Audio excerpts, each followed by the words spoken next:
Okay, so we are going to go over linear versus nonlinear functions. And the first thing that we're going to cover is whether a graph is a linear or a nonlinear function, and it's actually quite simple. First of all, we look at the one here on the left. Is it a straight line, yes or no? It's not, so it's nonlinear.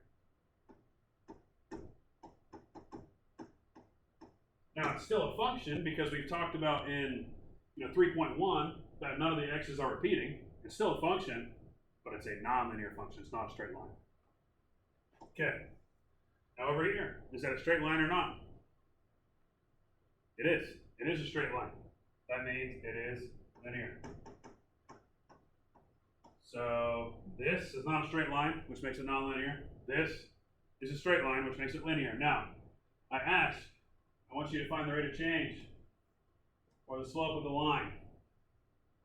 And the reason I want you to do that is because when we start covering slope, I'd like you to know what slope is by that time, because I think you'll be able to understand it a little bit better if you understand what slope is. So, the way to find slope on a line is actually quite simple. First of all, we know that, let me change colors here. Slope is m, and slope equals rise over run. And we know that when we rise or fall, it's the y-axis, right? So that means our y goes on top and our x goes on the bottom. Okay. Now the easiest way to find this is pick 2 points on the line. So I'm going to pick this one because I think this is pretty easy. And then the next point, I'm going to pick this one. Now the reason I chose those two is because at each of these points there's a cross mark, right? That means that's a for sure defined point that we can use to test what the slope is. Now all we have to do, we go up, 1, 2, and over 1. So if we go up, we know it's positive. So we have a plus 2. If we go right, we know right on the number line is positive, left is negative. So if we go right, this is a plus 1. So now let's put the slope. Slope is rise over run. So let's make it that way. We have m equals the rise is 2. So that means 2 is on top.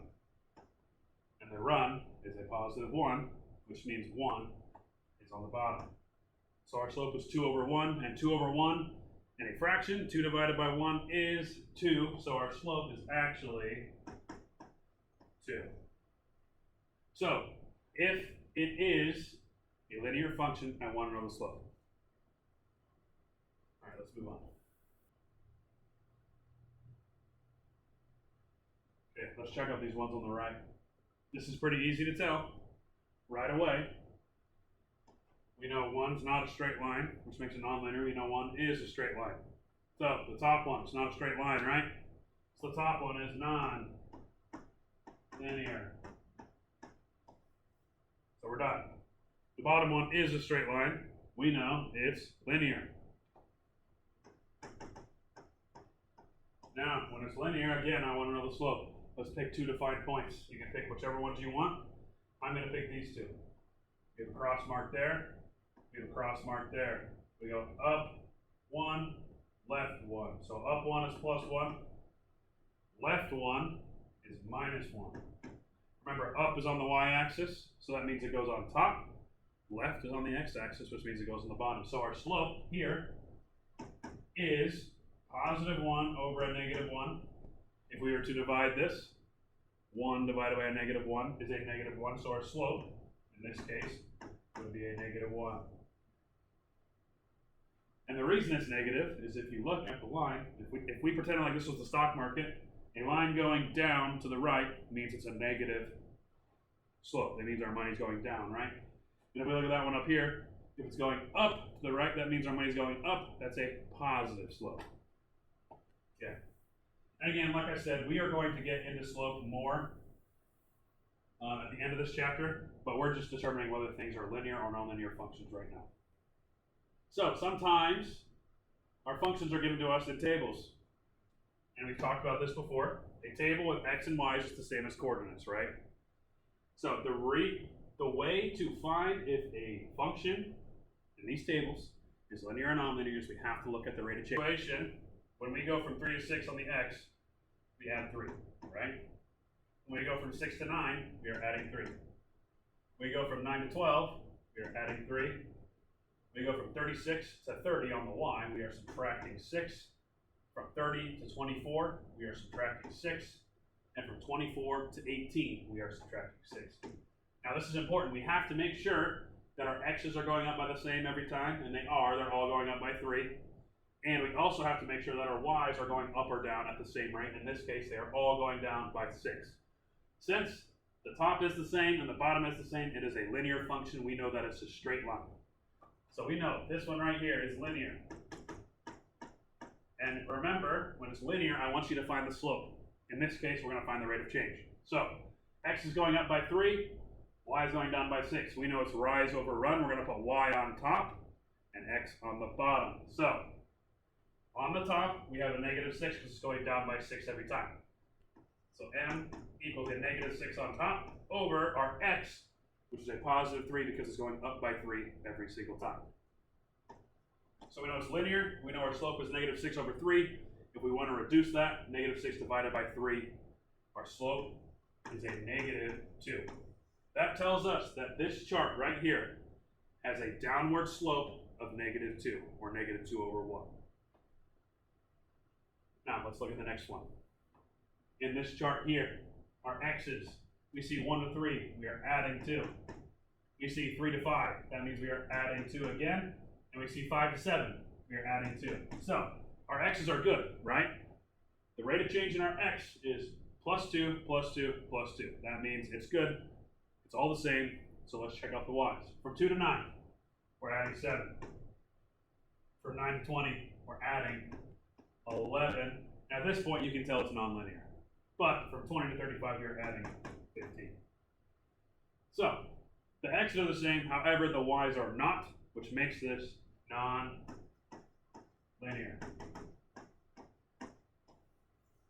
For those of you watching the lecture for my class, I'm going to leave this up here. You can pause the video, make sure you have it copied down correctly, and now I'm going to move on. I'm going to erase it.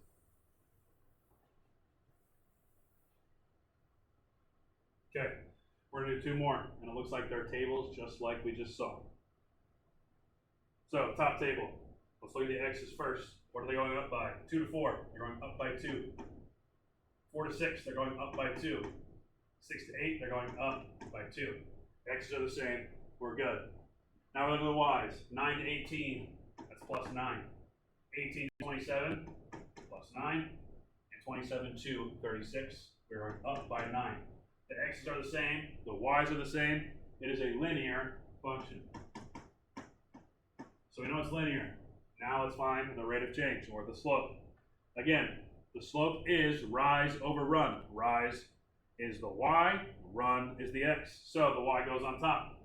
So m equals the 9 is on top, the run, or the x, is on the bottom. And I'm perfectly fine with leaving it like this. If it does not divide evenly, leave your slope as 9 over 2. If it's a fraction that can be reduced, you can reduce that. In this case, that fraction cannot be reduced, so leave it as 9 over 2. It makes things a lot easier when we start graphing slope in the future. So, our slope, or our rate of change, is 9 over 2. And this is a linear function. The next one, from 1 to 3, you see we're adding 2. From 3 to 5, we are adding 2. From 5 to 7, we are adding 2. X's are good, right? From 1 to 27, we are adding 26. 27 to 125, we can tell that is not adding 26. We can just stop here. This is a non-linear function.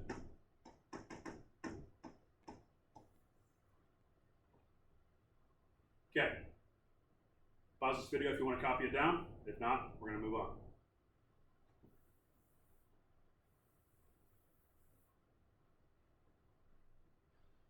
This is called monitoring progress. You guys know by now. Pause the video.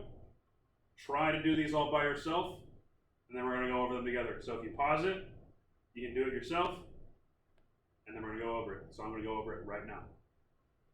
We look at number 1. We see this is a straight line, right? There's no curves, bends, nothing. It's just a straight line. So we know it's linear. Now, since we know it's linear, let's find the slope of our line. Let's find 2 sections where there's a cross. Looks like there's one here, and there's one here. So, to get from one point to the other, we have to go up 1 over 2. So we're going up, that's a plus 1. We're going to the right, 2, that's a plus 2. So our slope, y goes on top, so our y is a positive 1 over our x, which is a positive 2. So our slope for this line is a positive 1/2. That means we're going up 1 over 2 constantly. And if you want to test it out, to get from here to the next point, we are also going up 1 over 2. If you want to test that out again, we're going up 1 over 2, etc. The slope is going to remain the same in a straight line. Let's look at number 2. We obviously can tell that it's not a straight line. We go down and then up, nonlinear. Perfect. Now let's look at our chart. Number 3. We go from 0 to 1. That's a plus 1. We go from 1 to 2. That's a plus 1. We go from 2 to 3. Plus 1. Now from 3 to 5, we're adding 2. From 5 to 7, we're adding 2. From 7 to 9, we are adding 2. The x's are the same. The y's are the same. It is a linear function. So you know this one's linear. Now let's find the slope. Our y's are going up by 2. So m equals 2 over, our x's are going up by 1, 2 over 1. Our slope is going to reduce down to 2. So the slope for this function is a positive 2. Now let's look at number 4. From 1 to 2, we're adding 1. From 2 to 3, we're adding 1. 3 to 4, you're adding 1 again. So the x is good. The y's, from 16 to 8, we are subtracting 8. From 8 to 4, we are subtracting 4. We see that's different, right? We know it's different. We can automatically assume that this is a nonlinear function. The question may be, we know that 16 is constantly being divided by 2. That's the same, right? Well, if this one's being added by 1 every time, the y will never match if it's being divided by 2 every time, right? So no, dividing by 2 every time does not necessarily count as a linear function, so we know this is nonlinear. So, make sure you got these right. We know number 1 and number 3 are linear. We know number 2 and 4 are nonlinear.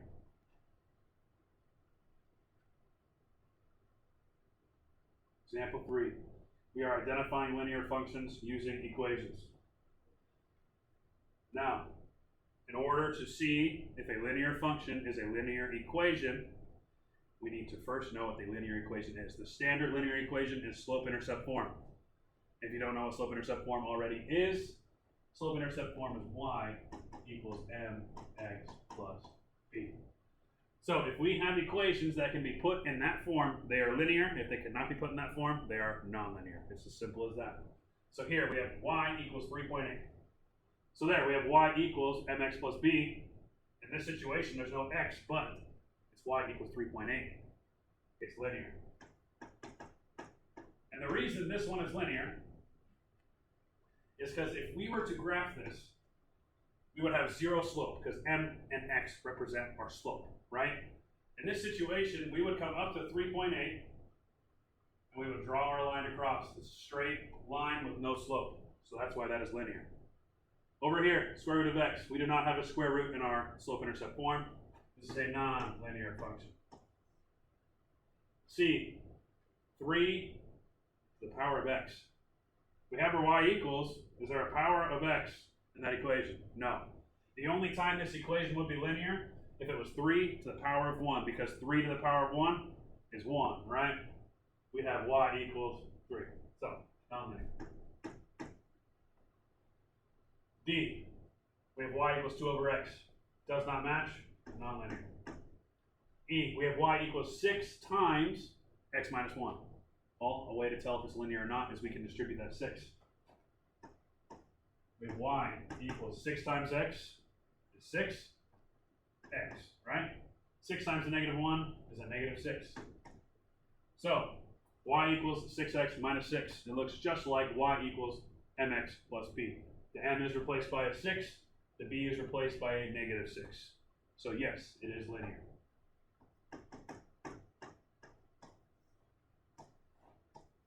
Okay, so we got the first row done. A, linear, B, nonlinear, C, nonlinear, D, nonlinear, E, linear. Now let's move on here.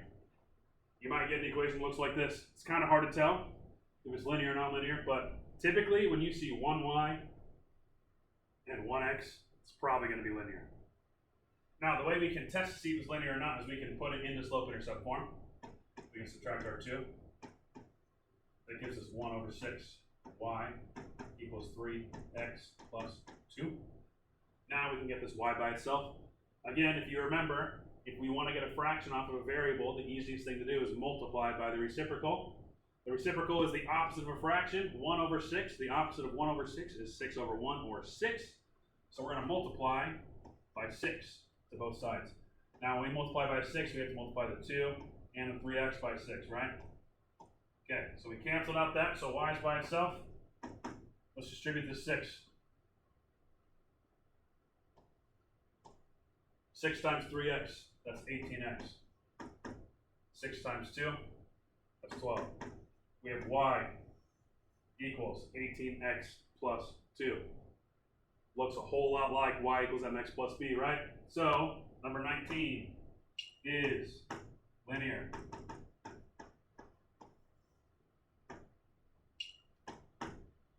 Okay, we'll look at 22. Immediately, we see there's 9xy. Does not match y equals mx plus b, nonlinear. Okay, make sure you get all those copied down so that way you can understand. I'm going to move on. Okay, we look at f. It looks just like y equals mx plus b. This is linear. Okay, g. It kind of looks confusing, right? We see 3x over 5. Well, that's just the same as y equals 3 over 5x. So, it's linear.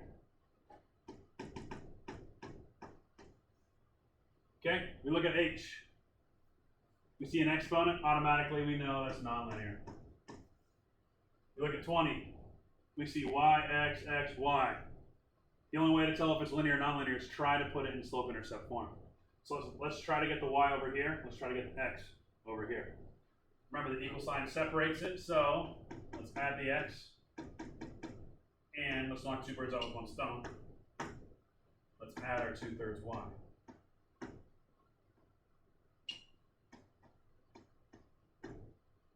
Okay, let's worry about the x's first. First, let's bring our equal sign down.